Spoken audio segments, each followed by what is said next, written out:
On this week's episode of Consumed, we're going to be talking to 5 of the best agents I could find on short notice. No, I'm just kidding. We're talking to amazing agents across the country to help you better understand what they're worried about, what they're doing, what they're actively looking forward to, and how they best handle their business in the upcoming year, particularly around knowing what consumers want. Hear directly from the people that we work with as peers this week on Consumed. This is Consumed, a podcast for real estate agents who are tired of hearing the same old industry stuff and want to experience something completely different.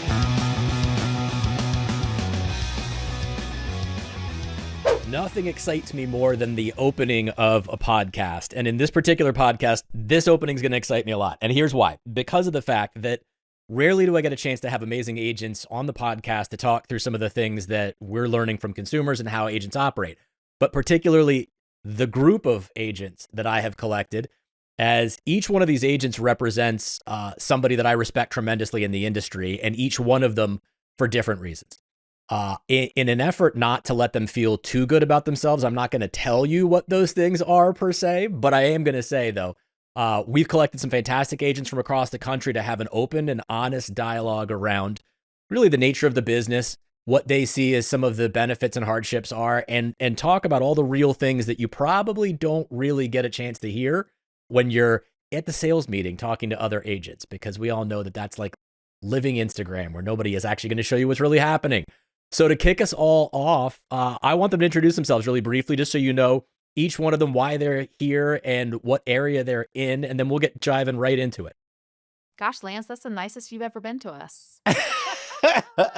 It must be your podcast. But must be. So I'll start. I'm Carrie Higgins. I'm out of Boulder, Colorado, and I'm one of 4 principals that lead the Volta & Co. company, the Volta & Co. team. I am Paul Basso out of Washington, D.C. I am a partner of a 2-person team. I've been around for about 10 years. And I'm Jennifer Vick. I am a principal agent of a team with 3 other wonderful agents called Jennifer Vick and Co. And we serve Charlotte, North Carolina area and the northern portion of South Carolina. I'm Lynn Burnett, and I am a co-principal with Coastal Island Properties, and we serve the greater Charleston area. So you've got a great collection of some amazing agents. And one thing that I want to point out too, when I say top agents, to me in the world of real estate, top agent doesn't mean, oh, they do the most in transactions, the most in volume. To me, a top agent is someone who is doing real estate the right way. Someone who's focused on the people that they serve. They're focused on how do they best engage with those people. They focus on transparency and honesty. And I don't mean just in the transaction. I mean with themselves too, about where their strengths and their weaknesses lie. And all of these people exhibit the core tenets that I would say are the things that make agents the best of the best. So with that, they have no idea what my questions are going to be. And I refuse to actually tell them in advance what any of the questions are, because I just think it makes it a more interesting conversation on the whole. So the first question, and we can just kind of, freely go around the horn, that I would love to know is, what is your least favorite thing about being a real estate agent? Oh, gosh. There's a list there. Where do we start? I'll start. I hate rejection. It doesn't get easier the more you're in the business. I don't care what people say. Just when someone says that they don't want to work with you or they've chosen to work with someone else when you've put your heart into it, it just hurts your feelings a little bit. Carrie's trying not to I laugh. Y'all know me so well because I'm like, you just Vic, I love you. You know this, right? But I think what I hate least about the business is the emotional agents. Yeah. Except I love you, Vic, so much. No, I just like I am so left brain that it's just like it's a business. Like, let's go. This is how we do it. And like if I could take out the emotion Yep. of the business, like I would love it that much more. I would say the inability to control all parts to the party, like you're Um, only in control of one side. And I agree with Carrie on the emotional aspect of it. If we could just cut all the emotion out of it, and I know Jennifer does not negotiate with emotion, but if you just can cut the emotion out of the negotiation, it makes it go a whole lot faster and a whole lot easier. But as Carrie mentioned, you can't always do that for the other side. I hate home inspections and final walkthroughs and dumb and I think they're the worst part. I hate finding the keys and I hate dumb agents. I think those are all things on a daily basis I despise. That was a list. Yeah, I was gonna say, Yeah, but I'm also ready. anybody, Paul couldn't select one.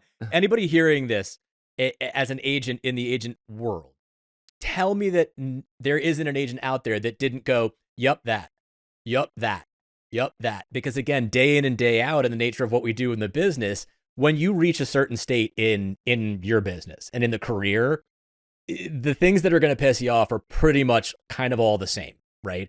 Because again, they're so pervasive and consistent in how the business is run and operates. So I will tell you my personal one, the thing that I can't stand the most in the real estate agent role are other agents who think that they're in charge of what's happening in a transaction.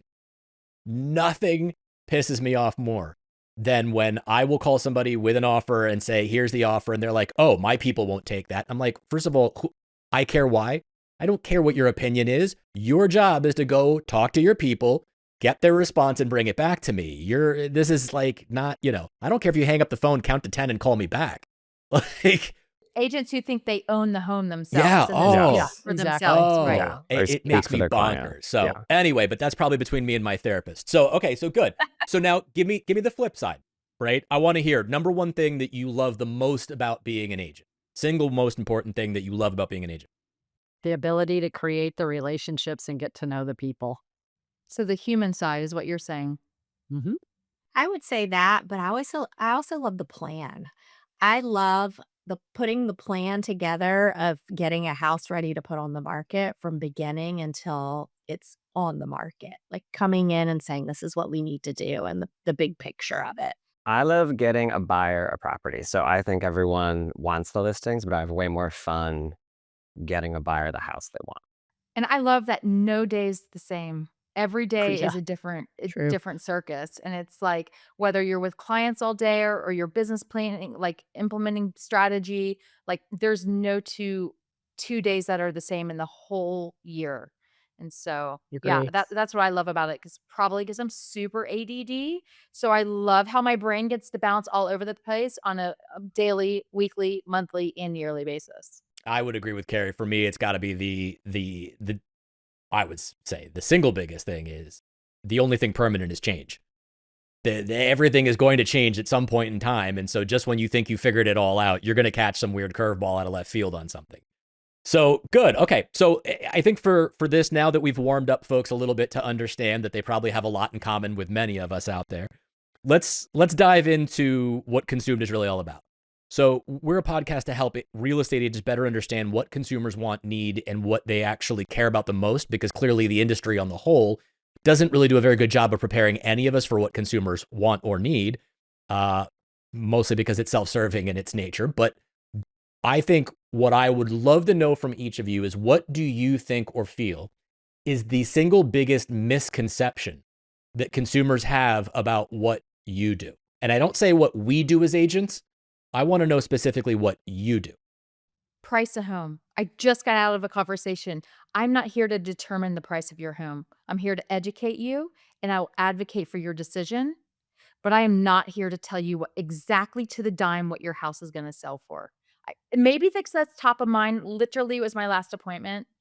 But that is, I think, a huge misconception. We are a team when it comes to pricing. I educate, you decide. I love that, Gary. Yeah, I Yeah, do well, I too. give that the Zorro snap in Z formation there. There That we was go. dang. I said That it was with that impressive. attitude too. I think also that we control who's going to come look at their house or how many showings they're going to get. Like, what have you done to market my house this week? Like, why hasn't anyone looked or things like that? Like, we can't control the number of showings they're going to get. And also they somehow or another think we're magically gonna turn some bad feedback if I call them and talk to them long enough into an offer. Right. Like you're Yeah. going to change that person's Yeah, mind. like, I Yeah. can fix that. I'm like, "Well." Yeah, like the house smells like broken dreams and cat pee, and like, let me call them and tell them why. And if I And I'm explain to them confident why they'll it fix smells it. like that, right, it'll be okay. Yeah, and that's kind of the yeah, that's not what I do. I mean, that's anyway. By the way, I just want to point out Broken Dreams and Cat Pee was my stage name when I used to do a Vegas review, but I just want to put that That's out there. fine. I think what annoys me is like all they think is if all we do is find the house and then everything else we don't get credit for. I think the perception is like you're looking for the house for me, right? And that's it. And there's so much more that goes into it than just that, and so much that happens before and after and during a transaction. Okay, so stay with the same theme and topic, because if most agents listening to this would think that each one of you just spoke blasphemy. Because Carrie, you just said, right? I don't price a home, right? And most agents would think, what? Well, we've been all taught that our CMA is Bible. We go home and what do we use? Our value to anybody is my CMA and how I present that. Or, Jennifer, to your point, right? This idea that my marketing, all my marketing and everything else, and that we have certain things that we're taught and trained within the business and in the industry that we think are, again, this thing that I'm supposed to be responsible for. We carry that weight, that responsibility, and it's kind of, it's bullshit. And I always say this to a lot of agents. I think most of you would concur and agree with this, that when you look at it from reality versus perception, I always think about the things that you go into a listing presentation with and the things that you tell a person that why you're important for them to use you. And what are we taught to lead with? CMAs and the valuing of the property and local market knowledge and being a trusted advisor. And we lead with our marketing, my marketing. And then I challenge agents all the time. Go take a look at all the reviews you've collected and find me one that says, oh, Paul's marketing was the single biggest reason why our home sold for, said no one ever, right? Nobody says, oh, well, Carrie was so good at pricing our home for us that, right? So that is a huge disconnect, right? Inside of this industry that we operate in for that. So what do you wish you could, if let's just say right now, if you were speaking to consumers on the whole and you were just telling people about what that thing is about you that is real, the thing that is most important for them to understand about how you operate, what would you say that is? I'll take this one. I mean, I think, and I think the approach to this conversation is somehow or sometimes why I win business. And it's not about winning business, it's about winning the trust. And trust is kind of this fluffy word. But I really take a team approach to it and not my real estate team. I take a team approach of like, you seller or you buyer, we are the team. Like this is we are on the ship together, we're sailing together, we're relying on each other. And I think like if I could tell every single like instead of going for a listing presentation and feeling like it's an interview, like I want to walk out that door and I want them to know that I'm on their team and I want to know that they're on my team. So and that's a really hard thing to get across in a 30-minute meeting, right? I think going in is like it's a consultation, right? It's a conversation of what they need and what they want, but also what you kind of need and want to happen too. I would want them to know that for me, it's the processes and the communication that are going to be the glue that kind of stick us together and make it successful. I agree with you, Carrie, about gaining their trust in that short period of time.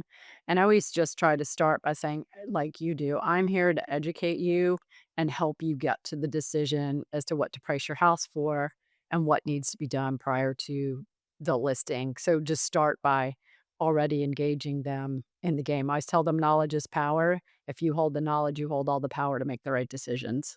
I think we need to snap that too. Yeah, that gets the Zorro snap and Z formation also on that one. I think like immediate trust is probably the most important thing, and what I can give them is I'm going to be as honest as possible Honesty. throughout the whole That- process. And That's true. so, yeah, it's really hard to relay that in the very beginning and also receive it back, I think. So it's this weird scenario where you're walking in not necessarily with all the data, but you're just trying to convey that this is, yeah, I think what Carrie said, like, this is a team. And so we're going to be a team starting now and then throughout the whole process. And you just have to use the information you have at that time. If each of you look at your past couple of years of your businesses, what would you say is the biggest change or thing that you've implemented, let's say, either personally or operationally, or it could be anything that you think has had the biggest impact to you in the past couple of years on your business? Emotional boundaries. Oh, tell us more. Well, because it's not like, "Oh, I only work at these hours and that's my working hours." It's not those kind, that's like a physical boundary, right? Like, you can't call me after 8 or I won't reply after 8. Like, to me, that's bullshit because, like, something's important and you'll break that rule, right? But it's the emotional boundary, and that means to me that I carry a lot of stress. I'm because of my job, I want to do a good job. That's the stress. I don't carry your emotional stress. It wouldn't be good for us on this team together if we were both in this unraveling of emotional ball of wackadoodle, right? So like I separate my emotions and so I can make rational decisions and have good conversations and not feel that their emotions are pulling my emotions down or up, you know. But I'm just like I'm gonna create my narrative based on the facts that I see and coach and guide them. That's what I was gonna say. It's more facts, less feeling. Like, sure, that you want the connection and the trust of your clients, but it's the facts, you know? You are studying the data to tell people what you're seeing and the information they need to know. So rather than what you feel is right, what are the facts saying? You can deliver with empathy and like you can deliver with a softness that makes them feel like you understand their emotions, but it doesn't mean when they unravel in a crazy ball of stress, I don't need to unravel in a crazy ball of stress and I don't need it to ruin my vacation and I don't need it to go home and take it out on my dog, you know? And I feel like that's really what they hire us for, to be honest with you. You know what I mean? It's they need somebody or cat. They need somebody to say, "Hey, look, let's just talk about what the facts are." You know what I mean? I was just negotiating a repair request last night, and man, that lady popped off immediately when she got me on the phone. "I'm not doing any repairs." I'm like, "Well, contractually, we have to clear the CL 100. We don't have a choice about that.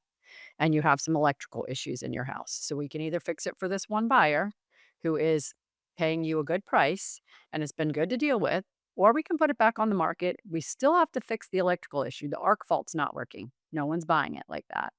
And then she called back this morning we're better off. But I think that's part of what they hire us for is to be, what did you say? Carry emotional boundaries, not to get caught up in their emotion to carry it through. which is why home inspection is the worst part of the job. Um, and then But I was that's gonna the Not educate, wrong. Paul, that's education. right. That's why I like the home inspections is because you educate and you get to guide and Can't like ask for old, men only ask for broken. That's what I say all the time. Statement throughout the whole process, only broken. I was actually say contracts to close for me. In the sense, so the last 3 years, we just hand everything over to somebody, and then I don't have to think about it, and I don't do any of the addendums or the calendar or the reminders, and I love it. Because then I just kinda move on from that transaction, truly, like, if they need something, great, but otherwise, it's done, and we're moving to the next. Excellent. I like that. What worries you the most about the upcoming year in your business? all the stuff that's out of my control. Yeah, Could you exactly. narrow I that down just a agree. little bit before? I think it's a good answer. I mean, home insurance, that worries me in the business in general, maybe not the next 12 months, but home insurance, I think is something we all need to be having conversations about Yeah. and how it's gonna affect our industry. It's not my business, it's not Lynn's business, it's everyone's business. I think that but that's not the 12 like, that's not specific, I understand, and that's not necessarily the next 12 months, but that's something that worries me, I have no control over. I totally agree. I think we're coming off a year that so many things happened, and the market itself is a living, breathing organism and is always changing. And I think this past year we had no control of what was happening. And I think, yeah, I think that's the biggest fear is what's going to happen this year and how does that affect everyone's mindset and the market itself and the rate and what's going to happen. I think I kind of feel go with the flow in those situations. Like we who knows, right? Who knows what's going to happen. So it's like the beginning of last year was busy, so I just worked my tail off and was like, "Oh my gosh, this is going to be a long year." And then it got a little quiet and I was okay. Um I think for me it's information overload. It's the fact that people can look up anything and everything they want, right?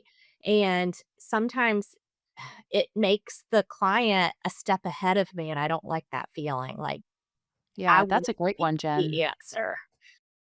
Well, and AI is the other thing. I don't know if you guys have run into this, but I've got a few younger clients, and before they ask me anything, they'll ask AI. And AI gives it an answer that is not at all relative to the Charleston market, not at all relative to the deals, the things we deal with. And they take it for gospel. But isn't that the way that you build your value to them? Like, instant like, that to me We is, like, try. instant value. Yeah, yeah. Yeah, If you can get through to them, right? right. Like, if you can, like, have them believe that what you're saying is actually Yeah, and correct. Lynn, Yeah. you should do what I do. I just yell at them to get off my lawn and shake a stick at them Oh, and just let them and go. just It's let them go. Get the yeah, hell out of here with your stupid technology. like my husband says, "Just tell them F you." I'm like, "Well, that's gonna get Yeah. me a lot of sales, thanks." So, I mean, it's interesting to think about conceptually, the things that worry us, and we're all built differently, and how we can project a little bit into the upcoming year and all those things. And as many of us have talked separately outside of the podcast too, that the early mantra for this year is to really rally and focus as best as we can around, if it's predictable, it's preventable, and really work on what we can control, because at the end of the day, we don't have control over so many different elements of things. And what we can control is exactly where our feet are and how we try and approach something. And I want to cover one more topic before we get to the big grand finale, and it's going to be riveting. But tell me what y'all think. I'm curious to see, as some of the best agents in the country, where do you see real estate heading in the next year or two? I think we're heading into the best decade of real estate personally. I think we're positioned in a good way. I don't know. I think that they're just not building enough, and I think everyone's aging, the population is growing, and I think we're in a good spot. I think there's like fears of technology and all that, but I think we're in a great spot for the next year, personally. I agree. I was just about to say, I'm the one with the rose-colored glasses out of this group, I think, but, I feel positive. I just think people are always gonna be needing our help. You can't get this personal touch without a real estate agent. It's hard to do the whole transaction on your own, but I feel like real estate as a whole, and it could be regional, right? That some areas will do better than others, but I feel like it's nice, and finally, it's the people who know what they're doing are the ones that will succeed and are the ones that are sticking around. I agree with all that. I feel really positive about it too. I will say that if everything that's on our books right now under a contract, will have the largest quarter we've had since we joined our team together. So we feel really good about it. We're seeing some return on our ROI from our websites and all that kind of stuff. So just a good start to this year for us. So I think it's pretty interesting, and this is an observation, not an answer. I'm not taking over your podcast, okay? You listen. By the time people are finished listening to this, they might want you to. You don't know. But here's what I'm observing with this group, and because I'm usually like the total positivity, like rose colored, nothing like create your own narrative. That's been my theme the last 3 years. And I think it's interesting that we have such high functioning, wonderful agents in this group, like in terms of professionalism and everything else. And everyone just answered that in a positive manner. I don't think that's an accident, and I don't think we're jumping on bandwagons and just agreeing with Paul, who started off by said that he thinks this is gonna be a great decade of real estate. I think that's actually a testimony to the mindset it takes to be in this damn business and be good at it. And to End of survive. Yeah. story. I'm sorry, you can't survive in this business if you're negative. Yeah. True. Agree. It's just 100%. hang it up now. Lose your license, tear it up, go get another job if you wanna be negative on the daily, and especially on January 14th. If you're negative on January 14th, say goodbye to the year. So what would be for each of you then? What's your advice for agents that are great agents? Again, we all know that right now, what is it? 92% of all deals done this year will be done by only about 5% of the licensed agents in this country, which is insane, by the way. But so let's talk to that 5%, because that's who's listening to the podcast right now. What would you tell them they should be thinking about as they move into the next year? Jennifer Vick said something earlier that I thought was like that resonated with me, and I think it's such um um It's such a thing that agents do. And Lance, you and I spoke about this on our one-on-one not so long ago. And that is you have to get rid of all the noise, like Vic said. Like there's so much squirrel, shiny object, get this, do this, Yeah. jump on this. And I'd say everyone needs to go back always. We say this every year, but like it's basics, y'all. It is like, who's your sphere of people? Who are your friends? How are you touching them? Not telling them you're a freaking real estate agent. They don't give a shit. They know you're a real estate agent, but like back to the basics and just being a good human in your community, I think. Yeah, I was gonna say the same thing. You've got to cut out the noise. You need to get up Yeah. every day. You need to go to work and you need to do the things that you've always done that have made you successful and try not to get caught up in whatever the chatter is, because Lord knows this last year taught us there's a ton of chatter. And for those people who paid attention to it, they got caught up in it and their production showed in the end. I'd say be a good human. Just be a good human. If you're a good person and you're doing what makes you happy outside of work too, right? You have to have that within reason. You can't like go on, month-long vacations every month, but you know, Darn. be out there with people and be a good human. I agree with everything. I would say remove yourself from the transaction, focus on your relationships, and try and have a good time. I'll give you mine. You ready? Yes. Be actually educated by your business. Be educated on the realities of things. Don't just believe the instant happy clappy BS that we all get fed many times in sales meetings and the stuff that you hear. Read things, learn your craft, right? Because again, everybody on this call has been so good at understanding, well, how do I know what the noise is? Well, in order to understand what the noise is, you have to understand what the reality of what are the things that are happening in the actual industry itself. I'm always astounded by how many agents don't really understand the business. They don't understand the industry. Yeah. And so it is a little bit like, from my perspective, it's a little bit like looking at this entire world. Like if I operated in finance, for example, right? And if I was in finance and my job was to help people with their financial well-being, but I didn't really know all that much about some of the laws being passed in finance and what effect that was going to have, or then how am I supposed to help the people, right, that I'm saying I'm going to help the most? You wouldn't do that. But somehow in real estate, it's sort of like, well, but that's, I'll get there when I get there with that. It's like, well, no, if policies changed, if rules changed.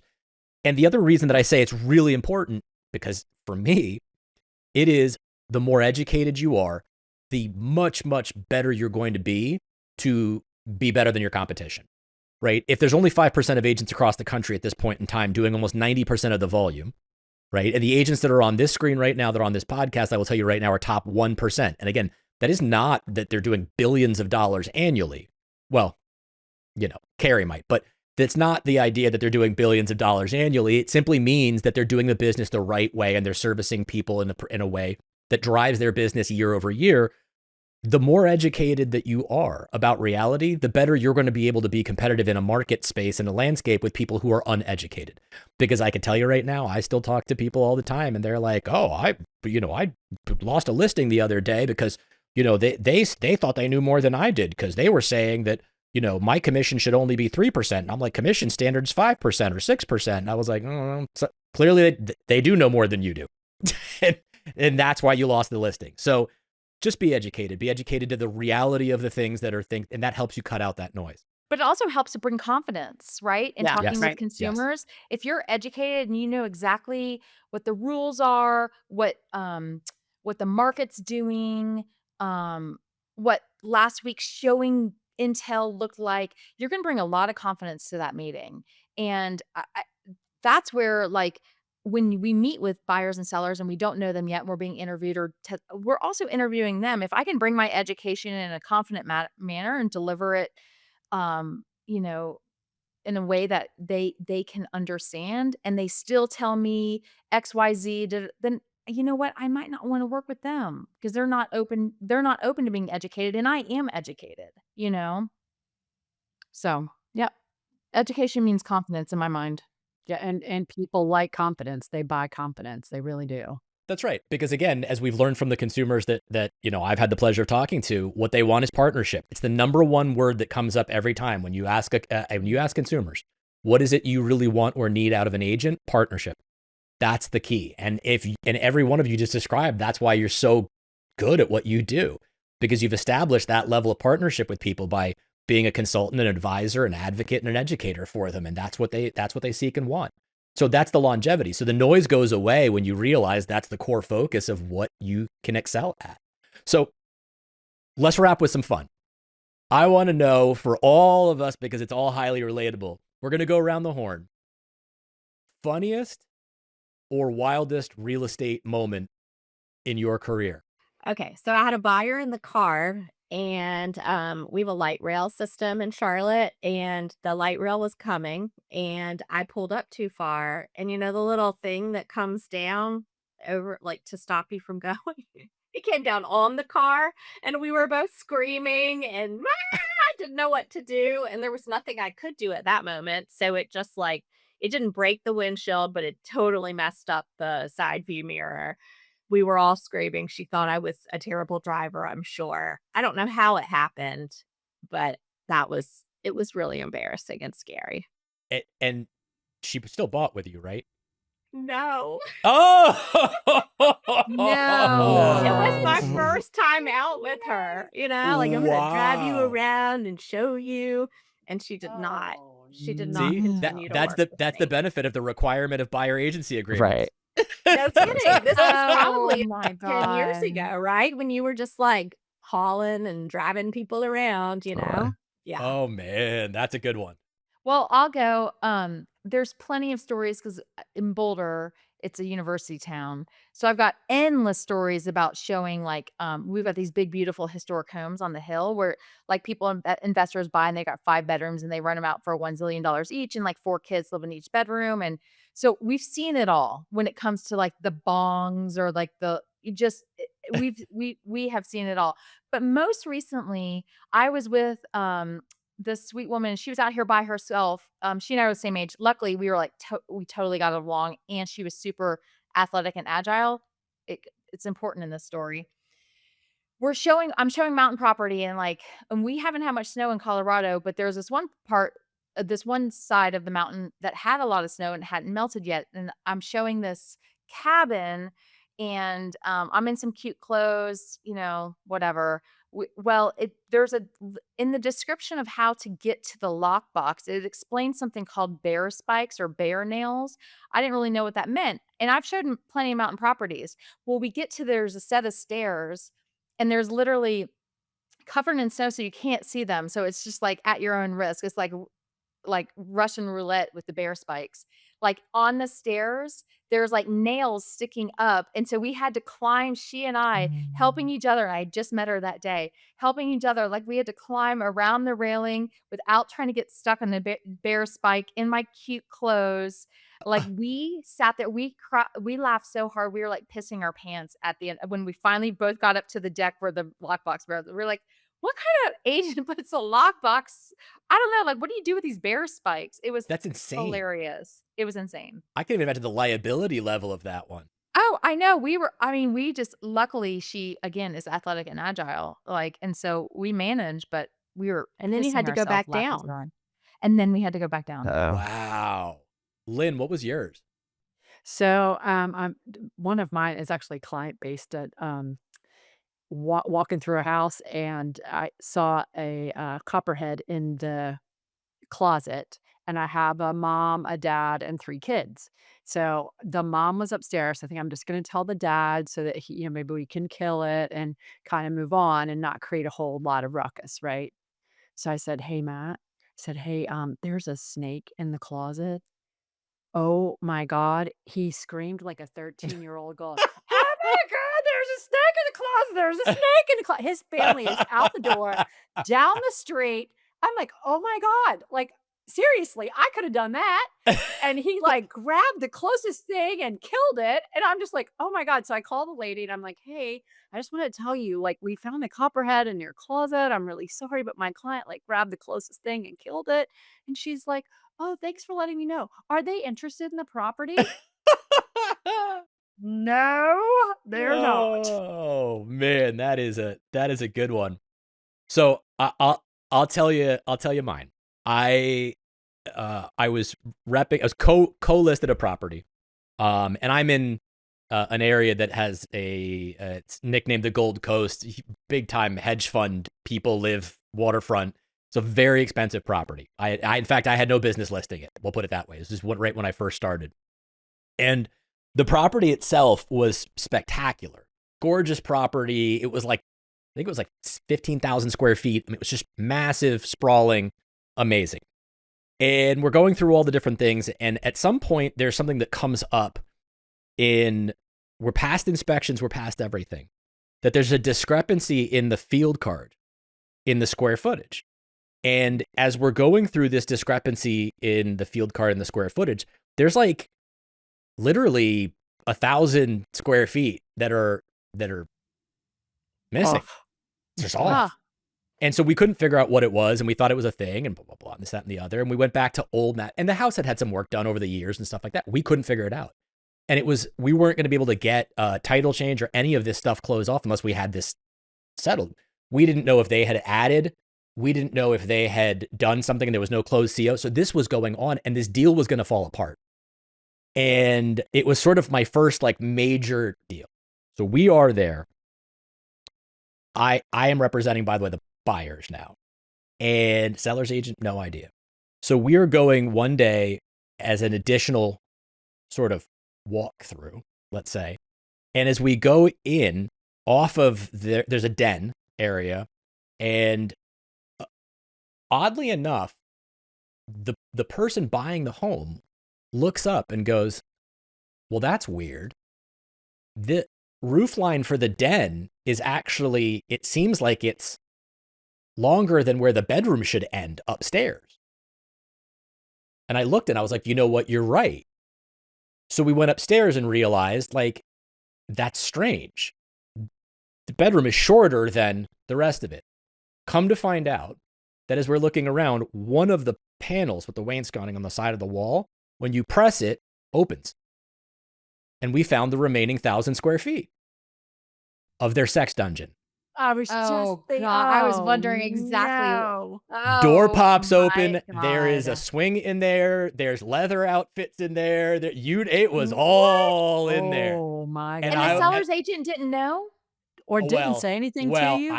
I think that if the agent knew, the agent, because of confidentiality, because this person was a well-known individual amongst not just the community, but in the finance world, Yeah. this was not supposed to be something that was discovered and found.